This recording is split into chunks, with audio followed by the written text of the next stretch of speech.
کۆنفرانسی کوردستان و هێڵەکانی وزە ناکۆکی یان هاریکاری هەرێمایەتی لە شاری سلێمانی بەڕێوەچوو بەپێی ئامارەکانی حکوومەتی هەرێم یەدەکی نەوت لە هەولێر و سلێمانی و دوهۆکدا زیاتر لە 45 ملیار بەرمیلە. هەروەها گازی سروشتیش 5 تریلیۆن و 700 ملیار متر چوار گۆشەیە. بەڵام بەهۆی خراپی سیاسەتی نەوتی هەرێمەوە هاوڵاتیان لەو سامانە گەورەیە سوودمەند نەبوون.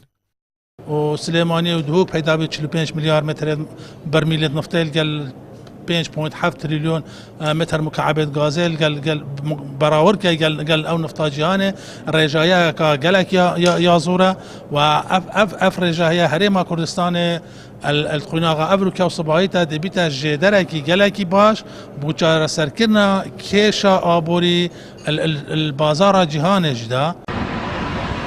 ئابووری هەرێمی کوردستان تەنها پشتی بە نەوت بەستووە. ئەوە ژوای کردووە کە ئابووری هەرێم سەقامگیر نەبێت بەهۆی ناشەفافی و خراپی سیاسەتی دەرهێنان و بە بازارکردنی نەوتیشەوە. وەزارەتی سامانە سروشتیەکان حکوومەتی هەرێمی خستووەتە ژێرباری قەرزێکی گەورەوە و ناوە دۆسیە کەڵەکە بووەکانی لە دادگا جیهانیەکاندا دەدۆڕێنێت. ئەوەش داهاتووی نەوتی لە هەرێمی کوردستاندا ڕەش کردووە.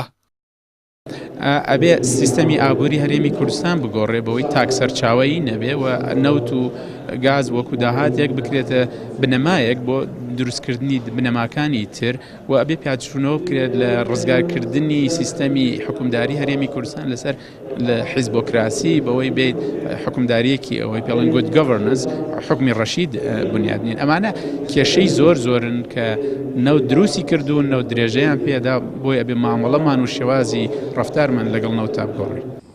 لە هەرێمی کوردستاندا زۆر جار ناکۆکی و کێشە سیاسیەکان لە نەوت و وزەوە سەرچاوە دەگرن. بەو پێی پارتە دەسەڵاتدارەکان ڕێگە نادەن دۆسیەی نەوت شەفاف بێت کە پەیوەندی ڕاستەوخۆی باقووتی هاوڵاتیانەوە هەیە.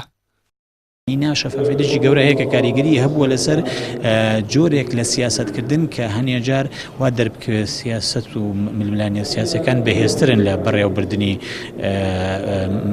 مەسەلە ئابوووریەکانی کوردستان. بەڵام لە ڕاستیە وەکو پێشترش وتم پەیوەندیێکی زۆر ئۆرگانی و تونوتۆڵە نێوانیان هەیە و زۆر جاریش لە ڕاستیە توانین بڵین ئەوە ئابووری ئاراستەی حەقلی سیاسەتەکانی کوردستانە.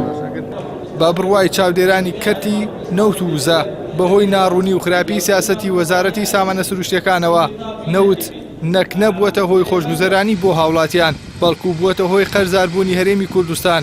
هەر بۆیە چاودێران بە پێویستی دەزانن گۆڕانکاری ڕیشەیی لە سیاسەتی نەوتیدا ئەنجام بدرێت.